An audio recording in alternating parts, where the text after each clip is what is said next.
Hey everyone, I'm going to be telling you about projectile motion, okay? And I'm going to talk about horizontal projectiles and the ones that go with an angle so that it makes a parabola, okay? So first of all, I'll talk about the parabola and then I'll tell you how you can apply this to other ones, okay? So if you send an object at an angle, you're going to have an initial velocity, okay? And then this velocity is going to be put into two components. So you can have the x component, a horizontal component, or the y component, which is the vertical component, okay? And normally what they do in the exercises is that they give you the main velocity, the vector, and then an angle. So if you want to know the other velocities, all that you need to do is, for example, imagine that you want the velocity in x, you're going to do the vector, so the velocity, times the cosine of the angle to the horizontal. If you want in y, then where does it say vy? Here it is. If you want in y, then you want the opposite angle, so you're going to have the sine of the angle, okay? Now, what is going to happen is, because you have a motion where in the x direction, so the horizontal direction, you do not have any acceleration forces, okay? So in the formulas for motion, your acceleration is 0. Your initial velocity and velocity after a certain time is always the same, okay? And your position is going to depend on your velocity times the time. Now in y, things are different. So in the vertical component, which is independent of the horizontal one, I now have the acceleration acting to my object. Oh my god, the acceleration acting on the object at all times. And in this case, the acceleration, if it's just, you know, no external forces whatsoever, it's just going to be the g or minus g as I have in here. So my velocity in y is also going to be that number minus gt, okay? So my velocity in y at any point is equal to the initial velocity times the sine of the angle, but now I have minus the gravity, the acceleration, times the time, okay? I'll show you how this comes in a second. So, and this is because I have uniform motion in the horizontal component, so in x, in y, I have non-uniform motion, so I can first accelerate and then decelerate, for example, or I can, actually, I will go up, I slow down, and then I start falling faster and faster because of my gravity. Now, my position in x is just going to be, distance is going to be the speed times time, so it's going to be my speed times the time.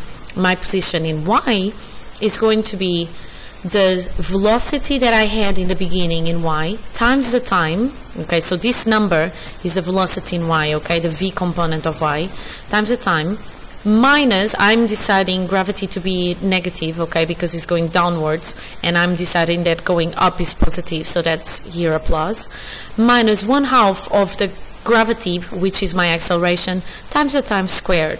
Okay, so this is where this formula comes from. If I want to go from the position to the velocity, I just need to,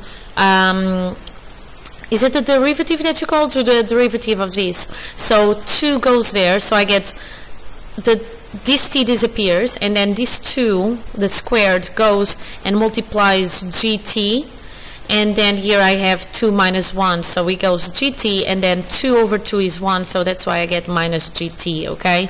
I am going to try to make another video where I do all these demonstrations quite clearly, so in a PowerPoint, because most of this I do in lessons just by writing. But my priority first is just to get all the lessons in so you guys can study, and then, you know, start to improve stuff. So when the sound is not very good, or when I can improve something or add something, then I'll do it, okay? So I can also have another projectile motion, which is the horizontal one, okay? So I only have an initial velocity in x, and I have no initial velocity in y. If that happens, then I only have this type of motion, so half of a parabola, okay? My velocity in x is a number, my velocity in y is no number because I had none. And I can still apply the same formulas, okay? And then I can also have free fall, and free fall is the easiest of all, where I only have velocity in y and I only have a distance being moved in y, okay? So for all these exercises I need to use, let me go here after, okay? For all these exercises I need to use one of these 4 formulas, okay? And then I just apply to the situation that I have. So as long as you know exactly what is going on in there, you can then figure out whatever they ask you by using one or more than one of these formulas, okay? So first formula says that the velocity equals to u plus at. U is the initial velocity plus a, the acceleration, times t, the time taken. So the time where this velocity is being measured. As the displacement, if your velocity is not always the same, you do the mean of the velocities. So you do u, initial velocity, plus v, final velocity, divided by 2, because you have 2 things that you're adding up there together, and then times the time, because distance is going to be the velocity times time. Also, my displacement is going to be that one that I showed you already, right? So initial velocity times time plus 1/2 of the acceleration times time squared. And again, imagine that I have a projectile motion and I have my initial velocity going up and my acceleration going down, then this number, it goes as a minus, okay? Unless I want to do minus here and then plus here. But one of them will be a minus, because if I'm considering velocity that is a vector to be positive when I'm going upwards, in the upwards motion, then I need to decide that acceleration, if my acceleration is towards the ground, to be negative, because acceleration is a vector as well. And then finally I have v squared equals u squared plus 2as, where v is the final velocity, u is the initial velocity, a is the acceleration, and s is the distance taken, the displacement, okay? So I have actually another video, about 2 videos ago or something like, in this particular playlist, so which is called equations of motion or something like, and I say how you derive these, okay? You can also imagine that you are not given any numbers and you cannot use these formulas. You can also derive this, okay? Now, these derivations, again, if I can, I'll make it on a PowerPoint, or it's not if I can, I will do it. I just don't know if I can do it before you guys have an exam.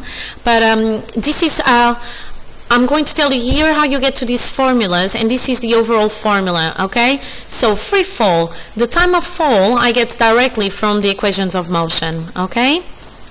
Then my range, so my range is how much I move in x, my horizontal movement. If I have free fall, and assuming that I have nothing there to make my object to move to the left or to the right, my range is going to be 0. My maximum height is the initial height, so y0, or if you want, it's just sy, which is the displacement in y. The initial velocity is nothing, so it's 0. The acceleration is minus g and is only in y. Now imagine that I have a projectile from a height where I only have initial velocity in x but no initial velocity in y. For my time of fall, I go on this big equation of motion right here, okay, and I figure out what is going to be for the y to be 0, or if you want, for my s displacement to be the total height, so sy. And this will be time equals to the square root of 2 times the displacement over g, okay? My range, so my displacement in x, so that's going to be x minus x0, so that's my displacement, equals the initial velocity in x times the time for me to fall, which is this time, see? My maximum height is my sy, or y0, okay? I'm showing here how you can see it at uni and how you can see it in A-level. My initial velocity is always the same as the final velocity in x, because my motion is constant in x, I have no acceleration. My initial velocity in y is 0, which simplifies my formulas again when I use this, if I do this for y, because I need to treat x and y as different and independent. If I do sy, then uy is going to be 0, okay? So simplifies my formulas. And my acceleration is again minus g, only in y. In this case, I can even put plus g, because I can decide that going down is always positive, okay? My projectile, the parabola, so when I start with an angle, so my time of fall, again, I figure out the time taken for me to have the displacement to be the maximum height, so my time taken for my displacement go back to 0, okay? So it's going to be 2 times the initial velocity in y over g, okay? Then my range, so my displacement in x, in the horizontal motion, is going to be the velocity, the initial velocity squared, so the vector squared, times sine of 2 times the theta, the horizontal, the angle to the horizontal to where I'm going to have my projectile to be sent, over g, the gravity. My maximum height is going to be sy or y, which is going to be the initial velocity squared times the sine of theta squared over 2g.